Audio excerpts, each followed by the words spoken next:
अस्सलाम वालेकुम स्टूडेंट्स। आज की वीडियो में हम एक्सरसाइज 20.1 का पार्ट 2 करने जा रहे हैं। इससे प्रीवियस वीडियो में हमने 20.1 का पार्ट 1 किया था, जिसमें हमने चैप्टर नंबर 20 शुरू किया था, थ्योरी ऑफ क्वाड्रेटिक इक्वेशन। और इसके क्वेश्चन नंबर 1 और 2 के सारे पार्ट्स हमने सॉल्व कर लिए थे। अगर आपको एक्सरसाइज 20.1 के शुरू के क्वेश्चन नंबर 1 और 2 के सारे पार्ट्स चाहिए तो मेरी प्रीवियस वीडियो जरूर देखिए। आज की वीडियो में हम इसका पार्ट 2 करने जा रहे हैं और पार्ट 2 में हम शुरू करेंगे क्वेश्चन नंबर 3 से। क्वेश्चन नंबर 3 में हमने ये बताना है कि determine the value of M की वैल्यू फाइंड आउट करनी है in each of the following quadratic equation that will make the roots equal, जिसकी वजह से हमारे जो उसके रूट्स आए वो इक्वल रूट्स आए। तो स्टूडेंट, लास्ट वीडियो में भी हमने ये डिस्कस किया था कि अगर रूट्स इक्वल होंगे तो इसका मतलब है कि उसका डिस्क्रिमिनेंट हमें जीरो पुट करना पड़ेगा। अगर डिस्क्रिमिनेंट जीरो आएगा तभी उसके रूट्स इक्वल होंगे। तो हम क्या करते हैं, हम इसका डिस्क्रिमिनेंट निकालते हैं और डिस्क्रिमिनेंट की वैल्यू जीरो पुट करके एम की वैल्यू फाइंड आउट कर लेंगे।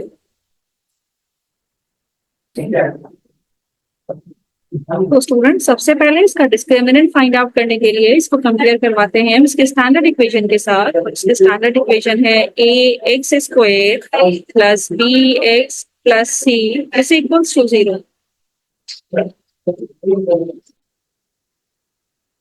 अब कंपेयर करने के बाद जो एक्स स्क्वायर का कोफिशिएंट है वो ए होता है, तो यहाँ पे एक्स स्क्वायर का कोफिशिएंट है एम प्लस वन, तो ए की वैल्यू है एम प्लस वन। एक्स का कोफिशिएंट बी है तो बी हमारे पास आ जाएगा two into M plus three, और सी हमारे पास जो कांस्टेंट है इसकी वैल्यू है two M plus three. Right, यहाँ पे हमने कंपैरिजन करके ए बी सी तो फाइंड आउट कर लिया। अब स्टूडेंट, हमने यहाँ पे डिस्क्रिमिनेंट का फॉर्मूला यूज करना है, और डिस्क्रिमिनेंट का फॉर्मूला क्या होता है हमने लास्ट वीडियो में भी देखा था। तो डिस्क्रिमिनेंट इक्वल होता है बी स्क्वायर माइनस फोर ए सी के।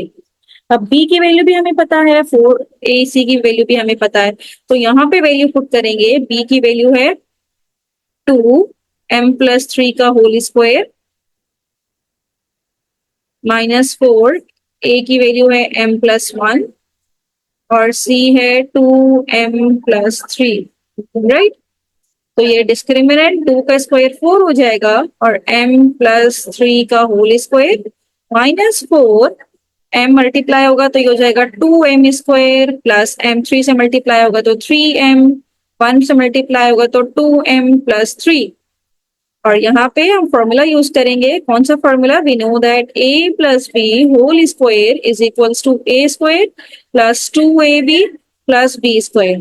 तो यहाँ पे m को ले लेंगे a और 3 को ले लेंगे b, और ये फॉर्मूला यहाँ पे इम्प्लीमेंट करवाएंगे तो ये हो जाएगा a स्क्वायर यानी कि m स्क्वायर, थ्री टू जा six M plus b square यानी कि थ्री का स्क्वायर इज नाइन, और यहाँ पे ये हो जाएगा two M square plus three plus two is five M plus three.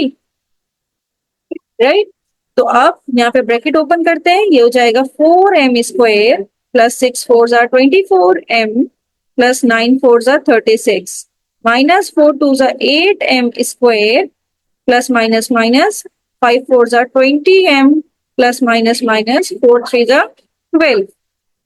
अब यहाँ पे ये है फोर एम स्क्वायर और यहाँ पे ये है हमारे पास माइनस एट एम स्क्वायर, तो यहाँ पे four minus eight is minus four M square plus twenty four M minus twenty, तो ये हो जाएगा प्लस का फोर एम, और thirty six minus twelve, thirty six minus twelve is plus का ट्वेंटी फोर। राइट, तो ये डी की वैल्यू आ गई। अब यहाँ पे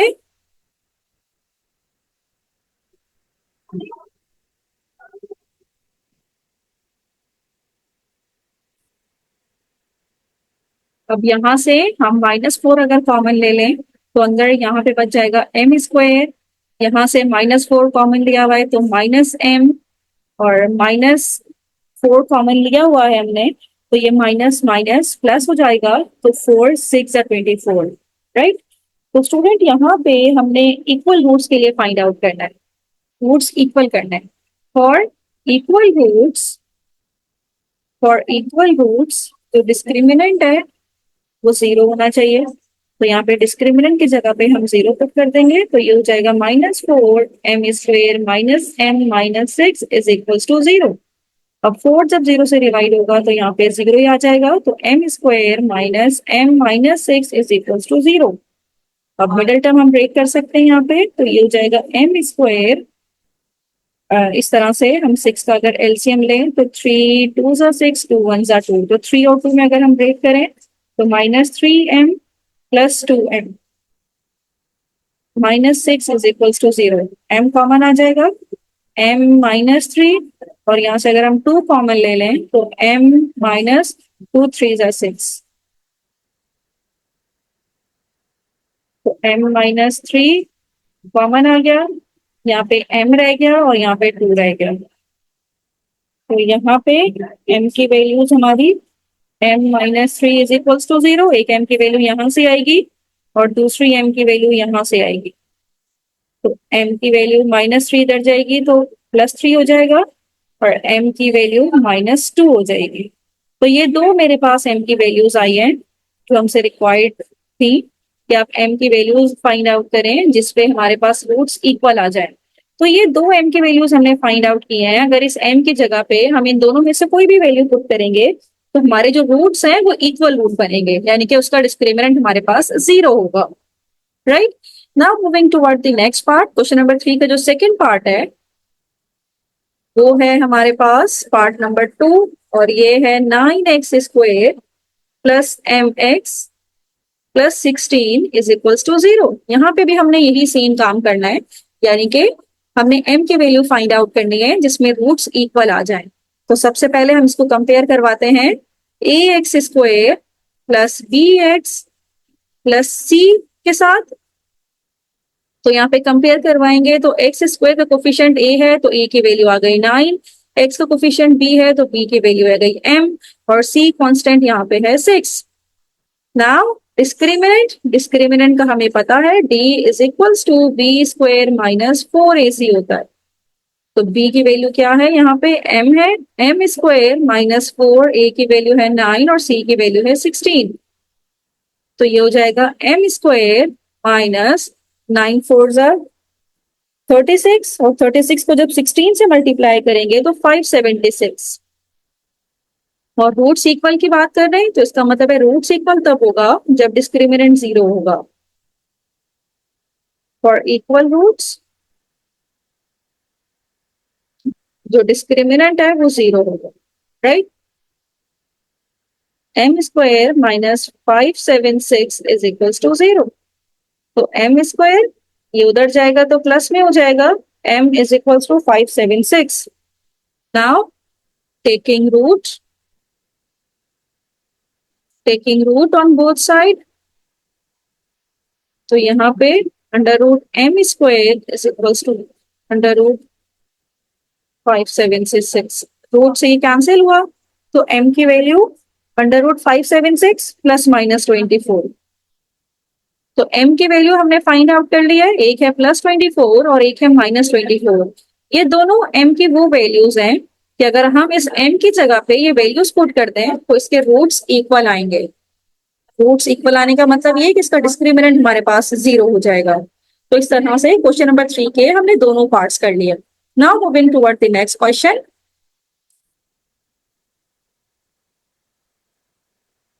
अब स्टूडेंट हम क्वेश्चन नंबर 4 शुरू करने जा रहे हैं, और क्वेश्चन नंबर 4 में हमने ये बताना है कि जो क्वाड्रेटिक इक्वेशंस गिवन है, आप ये बताइए कि इनके जो रूट्स हैं वो रियल रूट्स हैं। राइट, तो क्वेश्चन नंबर 4 पे हमने ये बताना है कि इसके रूट्स रियल रूट्स होंगे। राइट, तो सबसे पहले पार्ट 1 हम शुरू करने जा रहे हैं जो कि है x² -2x k + 1/kx + 3 is equal to 0। तो यहाँ पे अगर मैं इसको कंपेयर करूँ उसकी स्टैंडर्ड इक्वेशन के साथ, स्टैंडर्ड इक्वेशन क्या है, ax² plus bx plus c is equal to 0। तो जब कंपेयर करेंगे तो x² का कोफिशिएंट a है, a की वैल्यू 1, x का कोफिशिएंट b है, b is equal to -2x k + 1/k, और c is equals to 3. Now, discriminant t is equals to b² -4ac. b क्या है, -2x k + 1/k इसका whole का square -4, a की value 1, c की value 3। तो minus के ऊपर स्क्वायर है तो ये तो खत्म हो जाएगा, 2 का स्क्वायर 4, एक्स का स्क्वायर एक्स स्क्वायर और k प्लस 1 अपॉन k का होल स्क्वायर माइनस 4 3 12, राइट। अब स्टूडेंट इसको फर्दर सिंप्लीफाई हम करते हैं, यहाँ पे a plus B whole square का फॉर्मूला लगाएंगे तो ये इक्वल हो जाएगा ए स्क्वायर यानी कि के स्क्वायर प्लस 2ab, ए की जगह के और बी की जगह पे 1 अपॉन के प्लस बी स्क्वायर यानी कि 1 अपॉन के का होल स्क्वायर माइनस 12। तो के से के ये कैंसिल हुआ तो 4x स्क्वायर यहाँ पे आ जाएगा के स्क्वायर प्लस 2 प्लस 1 अपॉन के स्क्वायर और बाहर है माइनस 12। फर्दर सिंप्लीफाई करेंगे, 4 से मल्टीप्लाई करवा दें, ये हो जाएगा 4k स्क्वायर प्लस 4 टू ज़ा 8 प्लस 4 वन ज़ा 4 अपॉन के square minus 12। Further simplify, d is equals to 4k square plus 8 minus 12 is minus 4 plus 4 upon k square, right. अब स्टूडेंट यहाँ पे इसको अगर मैं क्लोज करूं, क्योंकि मुझे एक ऐसी सिचुएशन लेके आनी है कि जिसपे ये रूट्स हमेशा रियल ही बने, जिसमें ये जो मेरे पास डिस्क्रिमिनेंट है ये हमेशा पॉजिटिव ही बने। तो ये फाइंड आउट करने के लिए हम क्या करते हैं, इसको अपने a square minus 2ab plus B square इस फॉर्मूले में क्लोज करते हैं जो कि इक्वल होगा ए प्लस बी होल स्क्वायर के, राइट। तो यहाँ पे अगर हम देखें तो ये तो हो जाएगा ए इजीली 2k का होल स्क्वायर माइनस 2, अभी ए और बी हम देखते हैं क्या होता है और इसको भी हम इजीली इस तरह स्क्वायर में ब्रेक कर सकते हैं, 2 अपॉन के का स्क्वायर। अब ए की वैल्यू है 2k और बी की वैल्यू है 2 अपॉन के, के से के तो कैंसिल हो गया, लेकिन 2 टू ज़ा 4 4 टू ज़ा 8 आंसर आ रहा है, यहाँ से -8 आ रहा है जबकि मुझे -4 चाहिए। तो इसका मतलब है यहाँ पे -8 लाने के लिए हम क्या करते हैं, यहाँ पे अगर ये -4 को हम अभी साइड पे रखते हैं, -4 को यहाँ से उठा के हम यहाँ पे रखते हैं और यहाँ पे -8 करते हैं। जब -8 किया है तो हमें +8 भी करना पड़ेगा। तो अब ये वाला पार्ट तो यहाँ से कंप्लीट हो रहा है, तो इसका मतलब है इस पूरे को हम क्लोज कर सकते हैं इस फॉर्मूले में जो कि है 2k प्लस 2 अपॉन के का होल स्क्वायर और -4 प्लस 8 करेंगे तो +4 आंसर आ जाएगा। अब स्टूडेंट यहाँ पे k की वैल्यू जो भी आप डाल दीजिए, सॉरी ये माइनस होगा क्योंकि ये माइनस है तो यहाँ पे ये माइनस आएगा, ये माइनस।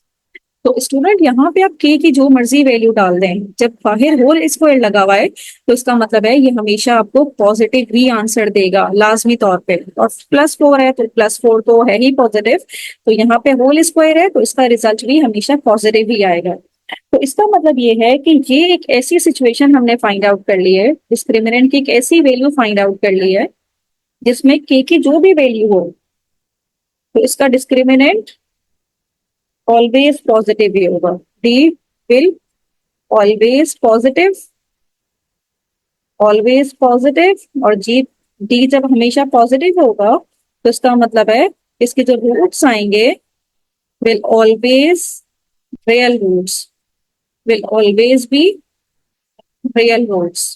तो यहाँ पे हमने ये प्रूव कर दिया क्योंकि यहाँ पे होल स्क्वायर है, होल स्क्वायर में आप के की वैल्यू जो मर्जी पुट करें जब स्क्वायर करेंगे तो पॉजिटिव ही आएगा, तो ये हमेशा डी आपका पॉजिटिव ही आएगा। तो इस तरह से हमने ये फाइंड आउट कर लिया है कि डिस्क्रिमिनेंट हमेशा पॉजिटिव होगा तो इसके रूट्स भी हमेशा पॉजिटिव ही निकलेंगे। तो यहाँ पे हमने प्रूव कर दिया। अब इसी का हम पार्ट 2 कर लेते हैं, और पार्ट 2 में जो हमारे पास क्वेश्चन है, इक्वेशन है हमारे पास ये है 2nx square plus 2 time of L plus M plus N x plus L plus M is equals to 0। यहाँ पे भी हमने वही काम करना है। तो जब हमने इसको कंपेयर करवाएंगे इसकी स्टैंडर्ड इक्वेशन के साथ ax square plus bx plus c is equals to 0 के साथ, तो x स्क्वायर का कोफिशिएंट a होता है तो a की वैल्यू आ गई 2n, और x का कोफिशिएंट b होता है तो b आ जाएगा 2 into L plus M plus n, और c हमारे पास क्या होगा, कांस्टेंट l प्लस n। और डिस्क्रिमिनेंट क्या हो जाएगा हमारे पास, t is equals to B square minus 4ac, और b क्या है 2l plus m plus n का होल स्क्वायर माइनस 4a है हमारे पास 2n और c है हमारे पास l प्लस n।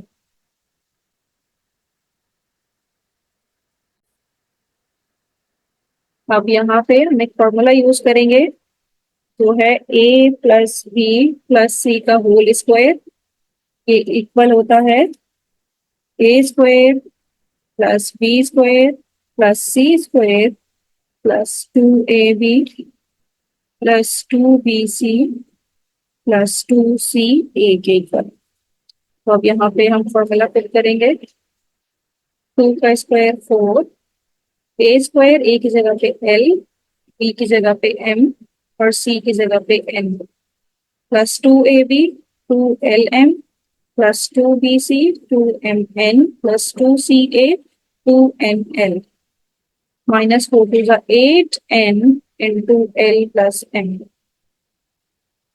अब इसको ब्रैकेट ओपन कर देते हैं इसका, या ब्रैकेट ओपन बाद में करते हैं।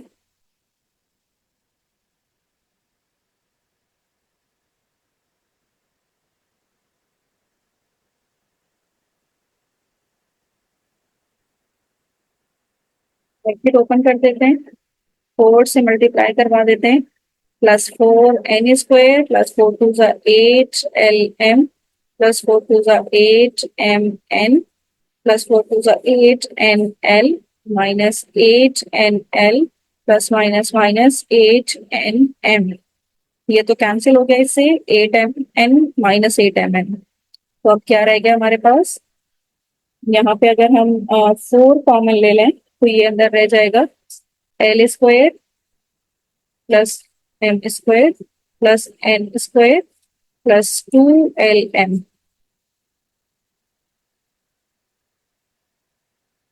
अब यहाँ पे d इज इक्वल्स टू 4। अब स्टूडेंट यहाँ पे l स्क्वायर को देखें और ये 2lm है और यहाँ पे m स्क्वायर है, और बाहर हम लिख देते हैं प्लस n स्क्वायर। अब ये वाली जो तीन टर्म्स हैं, ये वाली जो तीन टर्म्स हैं, ये क्लोज हो रही है फॉर्मूले में a square plus 2ab plus b square that is equals to a plus b का होल स्क्वायर। तो यहाँ पे d आ जाएगा हमारे पास 4, और ये L A square plus 2ab plus B square, तो एल गिव्स एल और m का होल स्क्वायर, और यहाँ पे है एल स्क्वायर। तो स्टूडेंट ये वाली वो सिचुएशन हम ले आए हैं कि जिसपे हमारे रूट्स हमेशा ही पॉजिटिव आएंगे, क्योंकि एल और एम की जो भी वैल्यू हो, एल एम एन की जो भी वैल्यू हो, जब वो स्क्वायर करेंगे तो पॉजिटिव ही हो जाएगी। तो इस तरह से ये डिस्क्रिमिनेंट हमेशा पॉजिटिव ही आएगा। जब रूट्स पॉजिटिव आएंगे, roots will always positive in this condition, will always positive. और जब रूट्स पॉजिटिव होंगे तो इसका मतलब है रियल रूट्स हमारे पास आएंगे। तो हमेशा हमारे पास कैसे रूट्स आएंगे, रियल रूट्स आएंगे, राइट। तो इस तरह से हमने प्रूव कर दिया कि ये जो डिस्क्रिमिनेंट की वैल्यू है ये हमेशा पॉजिटिव ही होगी, चाहे एल एम एन की आप कोई भी वैल्यू डाल दें। इस तरह से क्वेश्चन नंबर 4 के हमने दोनों पार्ट सॉल्व कर लिए हैं। यहाँ पे हमने क्वेश्चन नंबर 4 कंप्लीट कर लिया। क्वेश्चन नंबर 5 देखने के लिए मेरी नेक्स्ट वीडियो जरूर देखिए। थैंक यू सो मच कि आपने एंड तक मेरी वीडियो देखी।